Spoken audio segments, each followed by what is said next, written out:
আসসালামু আলাইকুম। সবাইকে স্বাগত জানাচ্ছি। আমি নাসরুল ইসলাম তন্ময়। শুরুতে বিআরবি কেবল সংবাদ শিরোনাম। বাংলাদেশের সর্বশেষ গুরুত্বপূর্ণ আপডেট সংবাদে আপনাকে স্বাগত। শুরুতেই সংবাদ শিরোনাম, পরে বিস্তারিত। শুরুতেই জানিয়ে দিব, শ্রমিক বিক্ষোভের জেরে ৭০ কারখানায় ছুটি ঘোষণা।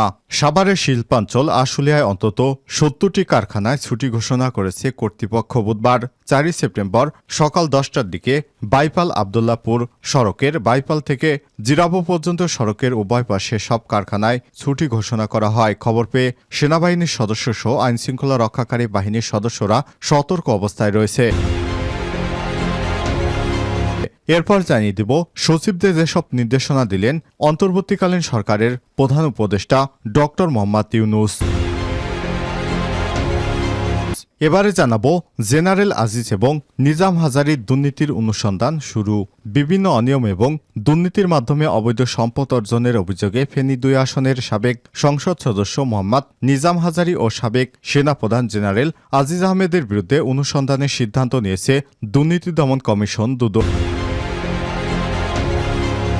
এদিকে ১০ দূতাবাসের ৩৮ কর্মকর্তার তথ্য চেয়েছে দুদক। যুক্তরাষ্ট্র, যুক্তরাজ্য, কানাডাসহ ১০ দেশে থাকা বাংলাদেশ দূতাবাসের ৩৮ কর্মকর্তা কর্মচারীর তথ্য চেয়ে দুর্নীতি দমন কমিশন দুদক একটি নোটিশ দিয়েছে। এ বিষয়ে পররাষ্ট্র মন্ত্রণালয় দুদককে সহায়তা করবে বলে জানিয়েছে উপদেষ্টা মোহাম্মদ তৌহিদ হোসেন। জানাবো, বৃহস্পতিবার জরুরি সংবাদ সম্মেলন ডেকেছে নির্বাচন কমিশন, সিসি এবং অন্যান্য নির্বাচন কমিশনারেরা। পদত্যাগের গুঞ্জন। শেখ হাসিনা সরকারের আমলে বর্তমান নির্বাচন কমিশন সিসি কাজী হাবিবুল আওয়াল নিয়োগ পান। তিনি ক্ষমতায় আসার পর থেকেই শেখ হাসিনার আমলে অবৈধভাবে অনেকগুলো নির্বাচন সংগঠিত হয়েছে। এর মধ্যে উপজেলা নির্বাচন, বিভিন্ন বার কাউন্সিল নির্বাচন সহ বিভিন্ন নির্বাচন। এসব নির্বাচনে হাবিবুল আওয়াল শেখ হাসিনাকে বিগত জাতীয় নির্বাচনে অবৈধভাবে ক্ষমতা আসতে সহায়তা করেছে বলে গুঞ্জন উঠেছে। এবার ব্যর্থতার দায় নিয়ে আগামী কাল পদত্যাগ করতে পারেন প্রধান নির্বাচন কমিশন সিসি কাজী হাবিবুল আওয়াল সহ তার নির্বাচনী প্যানেল। এবং সর্বশেষ জানিয়ে দিব, ব্যর্থতার অভিযোগে উত্তর কোরিয়ায় সরকারি ৩০ কর্মকর্তার মৃত্যুদণ্ড। অর্পিত দায়িত্ব পালনে ব্যর্থ হয় সরকারি ৩০ জন কর্মকর্তার মৃত্যুদণ্ড কার্যকর করেছে উত্তর কোরিয়া। ভয়াবহ বন্যা, ভূমিধস থেকে সাধারণ মানুষের জীবন রক্ষায় ব্যর্থতার জন্য সব কর্মকর্তাকে অভিযুক্ত করা হয়েছে। বুধবার ৪ সেপ্টেম্বর ভারতীয় সংবাদ মাধ্যম এনডিটিভির এক প্রতিবেদনে সব তথ্য জানানো হয়েছে। প্রিয় দর্শক, এতক্ষণ শুনছিলেন সংবাদ শিরোনাম, এবারে বিস্তারিত। তবে তার আগে বন্ধুরা, অনুরোধ থাকবে এই সংবাদটিতে একটি লাইক দিন। এই চ্যানেলে আপনি নতুন হয়ে থাকলে আমাদের সংবাদটি দেখতে দেখতে চ্যানেলটি সাবস্ক্রাইব করে রাখুন। কমেন্ট করে আপনার মূল্যবান মতামত জানিয়ে দিন বন্ধুরা, আপনি বিশ্বের কোন দেশ থেকে বা বাংলাদেশের কোন স্থান থেকে আমাদের সংবাদটি দেখছেন এবং শুনছেন। এবারে বিস্তারিত। শ্রমিক বিক্ষোভের জেরে ৭০ কারখানায় ছুটি ঘোষণা। সাভারের শিল্পাঞ্চল আশুলিয়ায় অন্তত ৭০টি কলকারখানায় ছুটি ঘোষণা করেছে কর্তৃপক্ষ।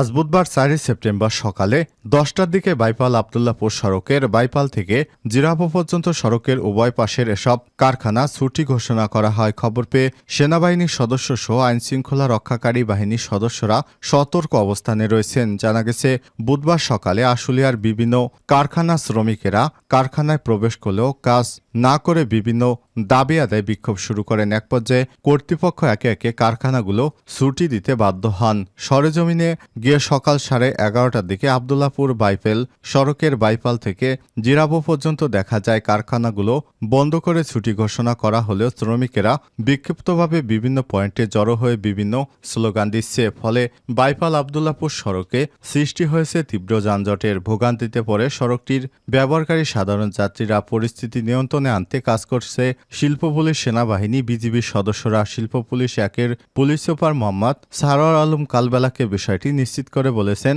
শ্রমিকদের বিক্ষোভের মুখে হামিম গ্রুপ, শারমিন সহ অন্তত ৭০টি কারখানা ছুটি ঘোষণা করেছে। পরিস্থিতি স্বাভাবিক রাখতে আমরা কাজ করছি। এদিকে শ্রমিকেরা বলছেন, কোনো অবস্থাতে আমরা আন্দোলন কিংবা বিক্ষোভ করতে চাই না। কারখানাগুলো বন্ধ করে দেয়া হোক, সেটিও আমরা চাই না। আমাদের দাবি দাওয়াগুলো মেনে নিয়ে কাজের পরিবেশ নিশ্চিত করা হোক। আমরা কাজে ফিরে যেতে চাই। সচিবদের যেসব নির্দেশনা দিলেন ডক্টর ইউনূস। সচিবদের প্রতি বেশ কিছু নির্দেশনা দিয়েছেন অন্তর্বর্তীকালীন সরকারের প্রধান উপদেষ্টা ডক্টর মোহাম্মদ ইউনূস। বুধবার 4 সেপ্টেম্বর দুপুরে তেজগাঁওয়ে প্রধান উপদেষ্টার কার্যালয়ের সচিবদের সঙ্গে বৈঠক করেন তিনি। সচিবদের যেসব নির্দেশনা প্রদান করেছেন, সরকারের সব পর্যায়ে সংস্কারের কর্মসূচি গ্রহণ এবং বাস্তবায়নে ম্যাচিং অর্ডার প্রদান করেছেন। সংস্কার কর্মসূচি প্রণয়নে প্রয়োজন অনুযায়ী সংশ্লিষ্টদের সাথে আলোচনা এবং মতামত গ্রহণ করতে হবে।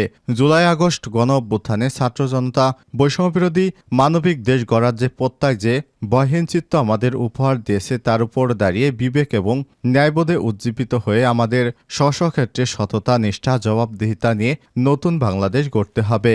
নতুন বাংলাদেশ গড়ার জন্য গাঁটবাঁধা চিন্তাভাবনা থেকে বেরিয়ে এসে চিন্তা সংস্কার করে সৃজনশীল উপায়ে জনস্বার্থকে সর্বোচ্চ গুরুত্ব দিয়ে সরকারি কার্যক্রম পরিচালনা করতে হবে। দুর্নীতির মূলোৎপাটন করে যেসব সহজীকরণের মাধ্যমে জনগণের সর্বোচ্চ সন্তুষ্টি অর্জিত করতে হবে, সরকারি অর্থের সর্বোত্তম ব্যবহার নিশ্চিত করতে হবে, সরকারি ক্রয়ে যথার্থ প্রতিযোগিতা নিশ্চিত করতে হবে এবং স্বচ্ছতা, জবাবদিহিতা নিশ্চিতে বিদ্যমান প্রতিবন্ধকতাসমূহ দূর করতে হবে। সৃষ্টিশীল নাগরিক বান্ধব মানসিকতা নিয়ে প্রতিটি মন্ত্রণালয়, বিভাগ স্বল্প, মধ্য এবং দীর্ঘমেয়াদী সংস্কার কর্মসূচির সময়বান্ধব কর্মপরিকল্পনা দাখিল করতে হবে, যা নিয়মিত মূল্যায়ন এবং পরিবীক্ষণ করা হবে। ছাত্র জনতার অভ্যুত্থানে সৃষ্ট নতুন বাংলাদেশ নিয়ে বিশ্বব্যাপী যে আগ্রহ, ইতিবাচক ধারণা তৈরি করেছে, দেশের স্বার্থে তা সর্বোত্তম উপায়ে কাজে লাগাতে হবে। জেনারেল আজিজ নিজাম হাজারীর দুর্নীতির অনুসন্ধান শুরু। বিভিন্ন অনিয়ম এবং দুর্নীতির মাধ্যমে অবৈধ সম্পদ অর্জনের অভিযোগে ফেনী 2 আসনের সাবেক সংসদ সদস্য নিজাম হাজারী এবং সাবেক সেনাপ্রধান জেনারেল আজিজ আহমেদের বিরুদ্ধে অনুসন্ধানের সিদ্ধান্ত নিয়েছে দুর্নীতি দমন কমিশন দুদক। বুধবার 4 সেপ্টেম্বর দুদকের উপপরিচালক জনসংযোগ মোহাম্মদ আক্তারুল ইসলাম এসব তথ্য জানিয়েছেন।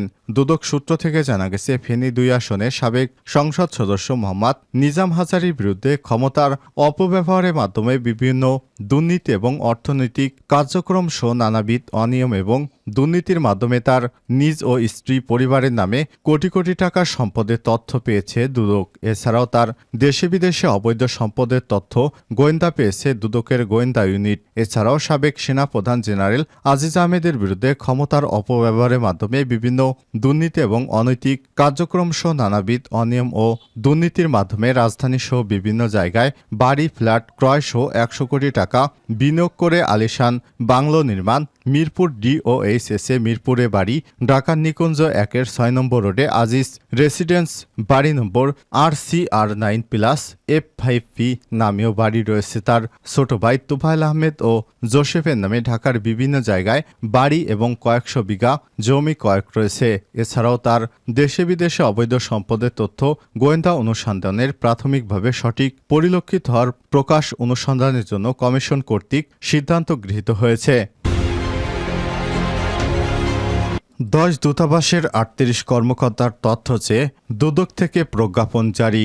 যুক্তরাষ্ট্র, যুক্তরাজ্য, কানাডা সহ 10 দেশে থাকা বাংলাদেশ দূতাবাসের 38 কর্মকর্তা কর্মচারীর তথ্য চেয়েছে দুর্নীতি দমন কমিশন দুদক। এ বিষয়ে পররাষ্ট্র মন্ত্রণালয় দুদককে সহায়তা করবে বলে জানিয়েছে উপদেষ্টা মোহাম্মদ তৌহিদ হোসেন। বুধবার 4 সেপ্টেম্বর বিকেলে পররাষ্ট্র মন্ত্রণালয়ের সাংবাদিকদের সঙ্গে ব্রিফিংকালে সব কথা বলেন তিনি। কয়েকটি মিশন থেকে রাষ্ট্রদূতদের ফেরত আসতে বলা হয়েছে। বিষয়ে এক প্রশ্নের জবাবে পররাষ্ট্র উপদেষ্টা বলেন, চুক্তিভিত্তিক যারা ছিলেন তাদের সবাইকে রিকল করা হয়েছে। তাদের মধ্যে 3 জন অ্যাডমিন ক্যাডারের সাবেক কর্মকর্তা, গতকাল তাদের চুক্তি বাতিল করে দেওয়া হয়েছে। বাকিদের আমরা 4 সপ্তাহ সময় দিয়েছিলাম, তারা সবাই চলে আসবেন। রিপ্লেসমেন্ট কিছুটা সময় লাগবে, হুট করেই তা হবে না, এটা ভেবেচিন্তে দিতে হবে। অভিজ্ঞ যারা আছেন যুক্তরাষ্ট্র, যুক্তরাজ্য, কানাডা সহ 10 দেশে বাংলাদেশ দূতাবাসের 38 কর্মকর্তা কর্মচারীর তথ্য চেয়েছে দুর্নীতি দমন কমিশন দুদক। এ বিষয়ে জানতে চাইলে তৌহিদ হোসেন বলেন, এটা আজকের পত্রিকায় আমি প্রথম দেখলাম। এখানে কিছু কনফিউজেশন আছে, দেখতে পারেন, সেগুলো আমরা দূর করব। অডিট, অবজারভেশন এবং দুর্নীতি এক জিনিস নয়। এটি ছোট উদাহরণ দেই। আমি দায়িত্ব থাকাকালীন কলকাতা মিশনের একটি গাড়ি কেনা হয়, এর চেয়ে অনেক ছোট গাড়ি দিল্লিতে কম দামে কেনা গেছে, অ্যাডভান্স দেয়া হয়েছে এজেন্টকে। এজেন্ট মানে দালাল, আসলে গাড়ির কোম্পানির এজেন্ট ওরা। অভিযোগ এসেছে যে দালালকে দেয়া হয়েছে 4 লক্ষ টাকা, সে আদায়যোগ্য। অবজেকশনটা আমার বিরুদ্ধে, এটা আমি কেন দিলাম? আমার কাছ থেকে নাকি এ টাকা আদায়যোগ্য হবে? মিশন অডিটের ডিজিকে বললাম, গাড়ি কিনতে হলে বুকিং করতে হয়, সেজন্য আগাম কিছু টাকা দিতে হয়। অডিট অবজেকশন অনেক সময় এরকম হয়, সেগুলো দুর্নীতি হিসেবে দেখা হচ্ছে কিনা দেখতে হবে, কারণ অভিযোগের ধরন দেখে মনে হচ্ছে এগুলো অনেকগুলো অডিট অবজেকশনের ফলাফল। অডিট অবজেকশন আর দুর্নীতি এক জিনিস না, আমরা দেখব।